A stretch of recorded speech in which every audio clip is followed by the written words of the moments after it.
나는 평생 책임만 지며 살아왔다. 가장이란 이름이 주는 무게를 별 수 없이 짊어지고 흔들리면 안 된다는 말만 되뇌며 버티고 또 버텼다. 그런데 이상한 일이다.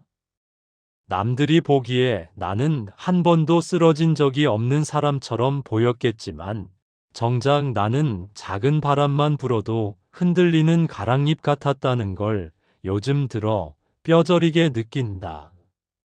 어느 날 저녁이었다. 퇴직 이후 집에 머무는 시간이 길어지면서 나는 내가 생각보다 집안에서 설 자리가 좁았다는 걸 느끼기 시작했다. 아내는 조용했고 아이들은 각자의 삶이 바쁘다며 연락이 뜸했다. 나는 소파에 앉아 멍하니 창밖을 보며 생각했다. 내가 버틴 이 수십 년의 시간은 도대체 누구를 위한 것이었나? 평생 책임을 다했다는 생각이 들었지만 정작 지금의 나는 어디에 기대야 할지 모르는 나그네 같았다. 마음 한쪽에서 금이 가는 소리가 들렸다. 누군가에게 기대고 싶다는 마음이 들었지만 누구에게 말을 꺼내도 돌아올 대답이 뻔했다. 아버지 괜찮으시죠? 바빠서 죄송해요. 그 말 뒤에 이어지는 침묵이 나를 더 외롭게 했다. 그러던 날 장자의 문장이 내 눈에 들어왔다. 큰 새는 작은 바람에 흔들리지 않는다. 처음엔 가슴이 아렸다. 나는 큰 새가 아니었구나. 그렇게 생각하니 괜히 서러움이 밀려왔다. 평생 누구보다 버틴 사람인데 지금 나는 왜 이렇게 하찮은 바람에도 흔들리고 있는 걸까? 그날 밤 나는 오랫동안 잠을 이루지 못했다. 마음속 어딘가에서 오래된 피로가 끌어올랐다. 나는 이미 무너져 있었다. 갈등은 아주 사소한 순간에서 시작됐다. 아내와 저녁을 먹으며 습관처럼 말했다. 요즘 아이들 연락 없네. 아내는 잠시 멈칫하더니 조심스럽게 말했다. 여보, 아이들도 바쁘잖아요. 너무 기대하지 말아요. 그 순간 그 말이 이상하게 가슴을 깊게 파고들었다. 기대하지 말라니. 나는 이 가족을 위해 평생을 바쳤는데 내가 바라는 건 단지 잘 지내냐는 한마디였다. 그런데 그것조차 기대하지 말라니. 마음이 쿵 하고 내려앉았다. 나는 괜히 목소리가 단단해졌다. 내가 너무 많은 걸 바랬나? 가족이면 그 정도는 말을 잇지 못했다. 아내는 조용히 식탁을 정리했고 나는 혼자 남아 식탁 위에 남은 그릇을 바라보며 알 수 없는 허무함에 사로잡혔다. 그날 이후 나는 점점 말이 줄어들었다. 전화벨이 울릴 때마다 괜히 가슴이 뛰었다. 혹시 아이들일까? 하지만 대부분 광고 전화거나 잘못 건 전화였다. 작은 실망이 쌓일수록 마음의 금은 더 깊어졌다. 밤마다 스스로에게 물었다. 나는 왜 이렇게 작은 일에도 흔들리는 걸까? 가장으로 버티느라 마음을 들여다볼 시간이 없었기 때문이다.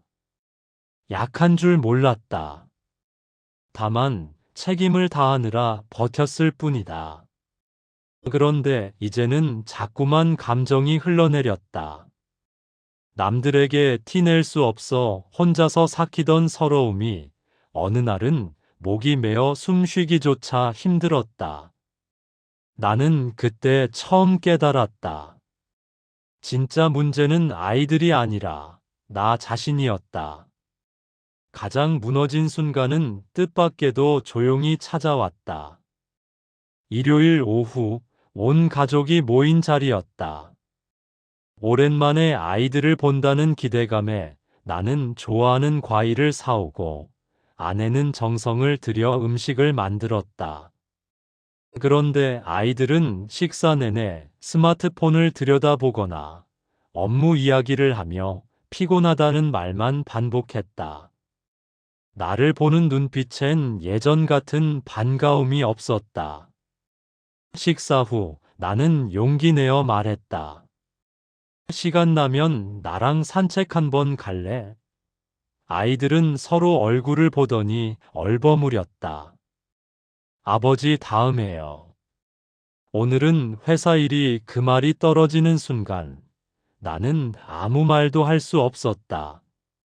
마치 허공에 매달려 있던 손이 툭 하고 놓여버린 느낌이었다.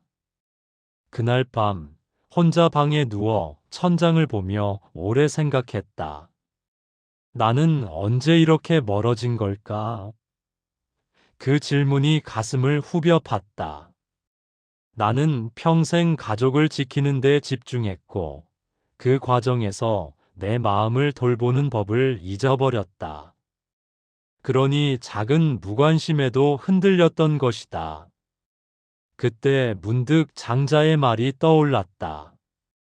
큰 새는 작은 바람에 흔들리지 않는다. 처음엔 그 문장이 나를 비웃는 것 같았다. 하지만 곱씹을수록 다르게 들렸다. 큰 새는 바람이 없어서 흔들리지 않는 게 아니다. 스스로 단단하기 때문에 흔들리지 않는 것이다. 나는 바람을 탓하며 살았다. 가족의 무관심, 세월의 무게, 사회의 변화, 삶의 고독. 그러나 진짜 필요한 건 바람을 이겨낼 내 마음의 힘이었다. 그 사실을 깨닫는 순간 가슴 한쪽이 조용히 정리되는 느낌이 들었다. 나는 비로소 스스로를 들여다보기 시작했다. 다음 날 아침, 나는 마음먹었다. 이제는 기대하는 마음보다 내가 나를 돌보는 마음을 먼저 두기로. 가족의 행동에 일희일비하지 않고 내가 흔들리지 않을 중심을 세우기로 했다. 장자의 말이 가슴속에 자리 잡았다. 큰 새는 작은 바람에 흔들리지 않는다. 그 말은 이제 더 이상 나를 꾸짖는 문장이 아니었다. 오히려 내게 새로운 기준이 되어 주었다. 큰 새가 되라는 말이 아니다. 바람이 오더라도 한 번에 무너지지 않을 중심을 가지라는 뜻이었다. 나는 가족에게 의지하려는 마음을 조금씩 내려놓았다. 대신 스스로 일상을 만들어 보기로 했다. 아침 산책을 시작했고, 오래 미뤄둔 취미도 다시 꺼냈다. 고요한 시간 속에서 나는 오랜만에 나 자신과의 대화를 했다. 그리고 문득 깨달았다. 나는 이미 오랫동안 너무 외로웠고, 그 외로움을 가족의 관심으로 메우려 했던 것이다. 그러나 이제는 안다. 내가 나를 돌보지 않으면 누구도 그 빈자리를 채워줄 수 없다는 사실을. 그 후로 아이들에게 연락이 오면 반갑게 받되 연락이 없다고 마음이 무너지지 않았다.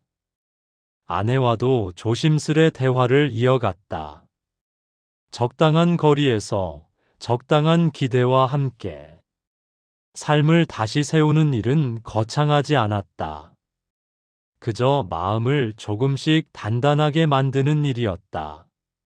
나는 오늘도 조용히 다짐한다. 바람은 언제든 불어올 수 있다. 그러나 이제는 그 바람에 흔들리기만 하던 지난날의 내가 아니다. 나는 내 안에 중심을 세운 사람이고, 그래서 버틸 수 있다. 이 문장은 세상과 타인을 탓하기 전에 내 마음의 힘을 먼저 살펴보라는 뜻이었다. 나는 늙어서야 그 의미를 실감한다. 내 마음이 약해져 있으니 작은 말에도 상처받고 작은 무관심에도 흔들렸던 것이다. 마음의 중심을 세우면 바람은 대적해야 할 적이 아니라 지나가는 현상일 뿐이다. 큰 새는 작은 바람에 흔들리지 않는다. 오늘은 내 마음의 중심을 한번 세워보세요. 여러분은 어떤 순간에 마음이 가장 흔들리셨나요? 댓글로 당신의 이야기를 들려주세요.